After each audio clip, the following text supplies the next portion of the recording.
Earlier today, the Prime Minister announced a huge increase on defence spending, £15 billion, as the government pledged to make us war-ready in the face of ever-growing threats. What do you think, Jane? Do you think that's enough?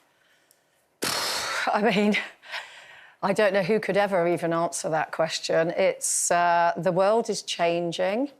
The rhetoric, even when you've heard a lot of this stuff over the years, the rhetoric, particularly at the moment, I find quite scary, I have to say. You know, there's a lot of talk of us being under threat, of Europe being under threat, of Russia being, you know, angry with I mean, it goes on, but again, it's just the amounts involved, the amount of money, because obviously at the moment, I don't know, let's just pick one thing, the changes to universal credit, the PIP payments, which are going to affect thousands of people that are living with disabilities, finding probably that their payments are going to be reduced, and then suddenly we find 15 billion to spend on defence for the next sort of decade, and it's just going to probably end up being a lot more than that. And so where will the money come from? Well, exactly. What I was going to say was one of these little drones, so if you take one of the US drones, they're called MQ-9 Reaper drones, and we're going to buy lots of drones. I don't know if it's going to be this particular one, but this one Reaper drone is £22 million. Wow. And sort of Houthi rebels, who are not particularly the most sophisticated forces in the world in Yemen, have blown up 6 of them since March. So it's just this money going like that, and it just sort of, you can't get your head around it. But it's quite a scary thought, isn't it, that they're even talking all of a sudden now. It seems like our government are taking it seriously, that we need to start building our defence. Now, to me, that's suggesting they know that we're in a dangerous situation. And for someone like me, honestly, I'm terrified. I don't watch anything or read anything because it terrifies me. Because there's also an element of there's nothing I can do about it. And now that they're saying all this, I don't know. I just think in this world at the moment where everyone's nervous and anxiety's through the roof, mental health's going off the scale, to bombard us now with all this stuff, I just think is making people absolutely terrified. But then, see, Colleen, with all due respect, you know, when you have Putin today saying, or threatening anyway, to attack Europe, we can't really ignore it because signs are there. And as Jane said before, the world has changed, the world is changing, and the world is going to continue to change. Yeah, I know, and we can't ignore it. I mean, I know, but you can't ignore it either. I mean, when I was at school, which is not exactly primary school a couple of years ago, long time back, they used to say, oh, the world is going to end next Wednesday. And I was petrified then as a child. But nowadays, you just have to take it on board to say that, you know, we can't depend 100% now on America, for example. And, you know, we also have to defend ourselves, and we have to make sure that we can stand on our own 2 feet as Europe. Yeah. So we have to address it and do what we can. I think that, you know, obviously it's there and we know it's there, but I think there is a danger of doom scrolling. I think for young people and their mental health, it's really important to remind them that, you know, that we need to focus on the things we can control, that humans are resilient, that, you know, we are survivors and, you know, community. And it's like, we don't know what's going to happen tomorrow. We you know, so don't go imagining it because it might not be what you imagine it to be and you're just going to give yourself a really unpleasant time. Yeah. Oh, that's very true. Very well said. OK.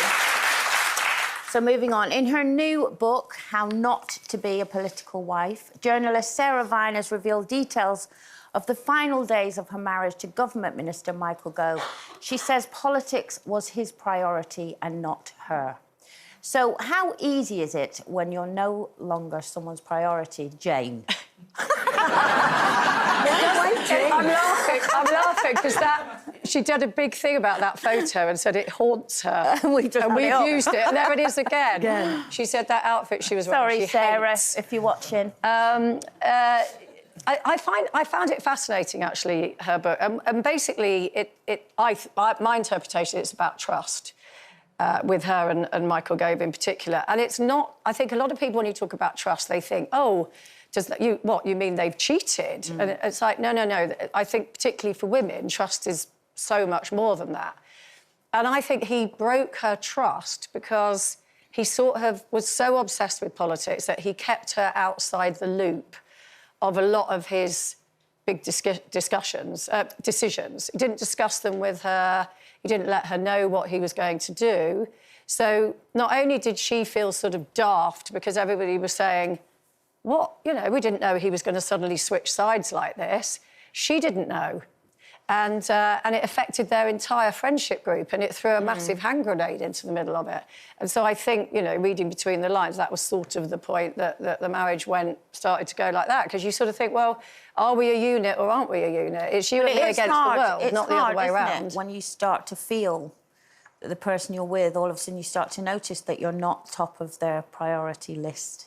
Well, yeah, I mean, I think the thing is, it's like, on that front, I think his position, and I mean, it's like saying that, you know, that, we separated because, you know, somebody works at the top of the Ministry of Defence didn't tell me we were going in and bombing such and such. I think there's certain things that you would expect your partner not to share. No, but that's not the same as him deciding to go for Brexit with Boris Johnson. No, that's not state secret. I do get that. But I think the thing is about relationships evolve, don't they? And I think where they all go wrong is when we stop considering, you know, what the other person's style is and what the other person needs within it. And there are times when we grow apart. I've always said, you know, and some people don't like it, that, you know, people used to die in the olden days when they were like 45. So it made sense for a couple to stay together and nurture and raise their children.